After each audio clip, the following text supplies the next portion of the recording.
World History Lesson 2. In this lesson, we are going to discuss early civilizations in ancient Egypt. Our lesson objectives are: explain the influence of geography on development in the ancient world, identify the social classes and structure of ancient Egypt, identify the characteristics and contributions of civilizations in ancient Egypt and other early civilizations.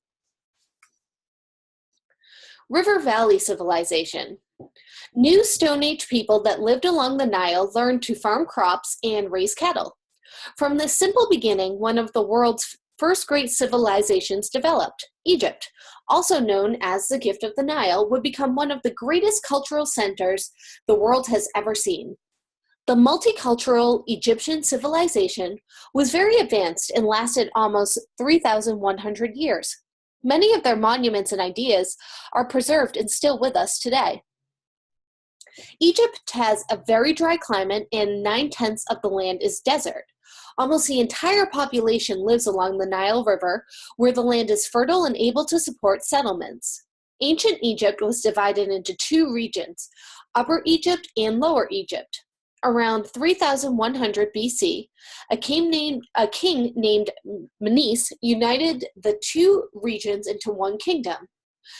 The kingdom created by Menes lasted long after his death. The double crown of Upper and Lower Egypt passed from father to son for many years. This period is called the Old Kingdom, and it lasted roughly from 2660 BC to 2180 BC. During this time, the first pyramids were built as tombs for pharaohs.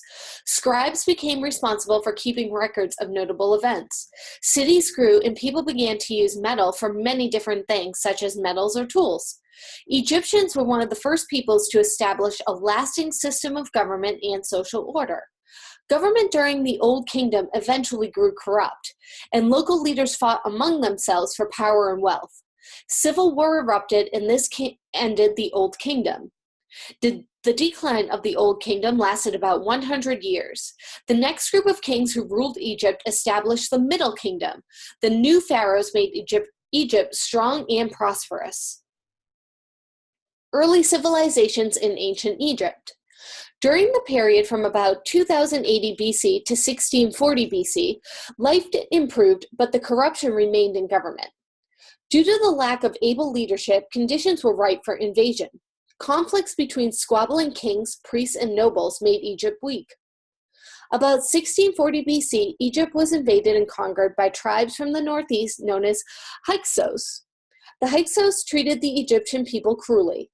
The Hyksos ruled Egypt for about 70 years, and around 1570 BC, Egyptians threw out the invaders. Driving out the Hyksos marked the beginning of Egypt's new kingdom. This was a great period for Egypt. The new kingdom established an empire when Egypt invaded and conquered the neighboring territories. Egyptian rule now extended far beyond the Nile River Valley and into Western Asia. Vast trade routes between Egypt and its empire grew strong. As a result, much wealth flowed into Egypt and huge temples and monuments were built. Life in ancient Egypt. At first, most people in Egypt lived in small towns along the Nile River. A few urban centers emerged when Egypt was united in the Old Kingdom. The largest urban centers were Thebes, Memphis, and Heliopolis, all of which became major seats of government, culture, and religion. One of the first systems of law was created in ancient Egypt. The law in ancient Egypt was very strict. The punishment of violating the law for minor crimes could include being whipped, tortured, thrown to crocodiles, or sent to labor camps. The common man was little more than a laborer for the privileged classes of priests, landlords, and military leaders. Egyptian society. Egyptian society was made up of many social classes. Socially, a very small minority were among the privileged classes. The privileged class included the priests, landlords, government officials, and military leaders.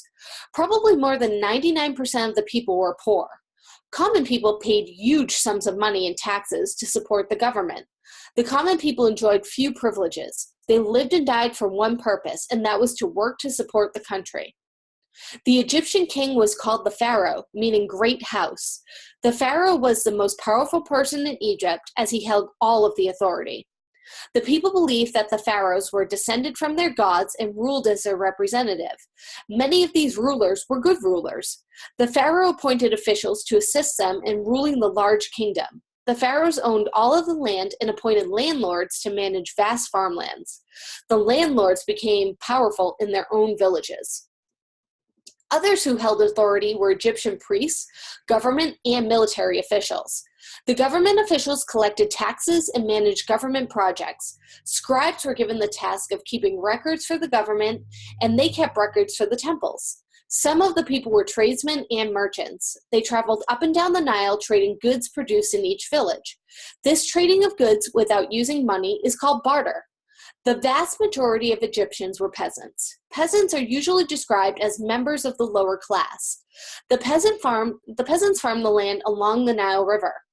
Women in ancient Egypt could own property and could decide who should get it when they died. However, women in the royal family sometimes had to marry relatives. For instance, the pharaoh had to marry someone who was his equal and would therefore sometimes have to marry a relative. Significance of the Nile River. The Nile is the world's longest river that flows north for about 4,000 miles. The Nile River was and still is the backbone of Egypt. The Nile provides water, fertile land, and a transportation system. However, it also caused great problems. Each year around April, the Nile began to flood and reached its peak in July and was usually over by October. While flooding killed many people, ruined farmland, and destroyed homes, the Egyptians learned to cope with it. The Egyptians quickly realized that the floodwaters of the Nile left behind a layer of very fertile topsoil, which was very important for productive farming. The Egyptians also learned that by digging canals and draining swamps, they could save their precious land. The Egyptians began draining swamps, which increased food production on land that would have otherwise been wasted. This also served as disease prevention by killing off disease-carrying mosquitoes. Egyptian religion. Ancient Egyptians were polytheistic or believed in many gods. The Egyptians were also led to believe that the pharaoh was like a god. Symbols and figures were created to represent the gods. People believed that everything which affected their lives was a result of the gods' actions. The sun god, Re, and the goddess of nature and motherhood, Isis, were the most powerful gods. Queen Nefertiti was the wife of the pharaoh Akhenaten. He ruled Egypt from 1375 to 1358 BC. Ammon was a god of air, wind, and the breath of life, and many huge temples were dedicated to him. The Egyptians' religion included as a belief in life after death, so they learned to preserve dead bodies through embalming so that they would be ready for the next life. The preserved body was known as a mummy. Some mummies, like that of Tutankhamun, known as King Tut, can be seen today. Some historians believe that mummies remained well preserved over the centuries, were aided by Egypt's exceptionally dry climate. The pharaohs built large four-sided tombs called pyramids to protect the mummies. Along with the mummified body, many possessions were placed inside the tombs of the pyramids. This was done to please the gods and make life after death as comfortable as possible. About 80 pyramids were built in the Valley of Giza. The largest pyramid, called the Great Pyramid, was built by Khufu, a pharaoh of the Old Kingdom. The Great Pyramid of Giza is considered one of the 7 wonders of the ancient world. All of the work on the Great Pyramid was done by human labor using only the crudest of tools. Stone used for the tomb chamber inside the pyramid came from 700 miles away. Men cut the rocks, formed them into blocks, brought them by boat up the Nile, probably dragged them across the desert, and used ramps to put them in the correct position on the pyramid. Egyptian contributions. During the periods of Old, Middle, and New Kingdoms, which spanned almost 2,000 years, the Egyptian civilization produced a great deal for future generations. Some of these achievements include great architecture and engineering feats, such as the pyramids and the Sphinx, and the use of mathematics, particularly geometry. Egyptian doctors studied the human body, diseases, and performed surgery. By dissection of the human body, they learned how body parts worked and taught them how to splint broken bones. Egyptian scientists studied the stars and learned to measure time. The Egyptians also created a calendar system much like the one we use today. The calendar was extremely important as it allowed the Egyptians to know when to plant crops to avoid freezes and when to expect the floods of the Nile River. Written records of these discoveries were kept.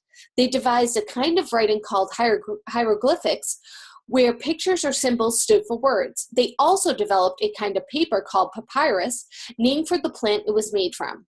Our word for paper comes from the Egyptian word papyrus. Fun fact.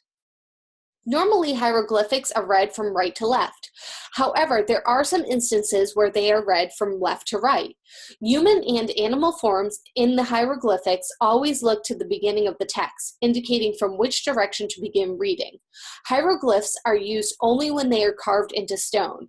When written on paper, it is properly called hieratic, presented in a form of cursive writing. Other early civilizations. Around the same time that the Egyptian civilization was flourishing in the Nile River Valley, other river valleys around the world were developing civilizations as well. Two early civilizations, Japan and Amerindian, did not develop along river valleys. Each of the early civilizations developed and achieved greatness in self-contained geographical areas. That means all early civilizations were surrounded by natural barriers such as deserts, mountains, and oceans. This allowed early civilizations to grow and develop in relative peace and stability. What's next? Take the time to go back and review the lesson on your own.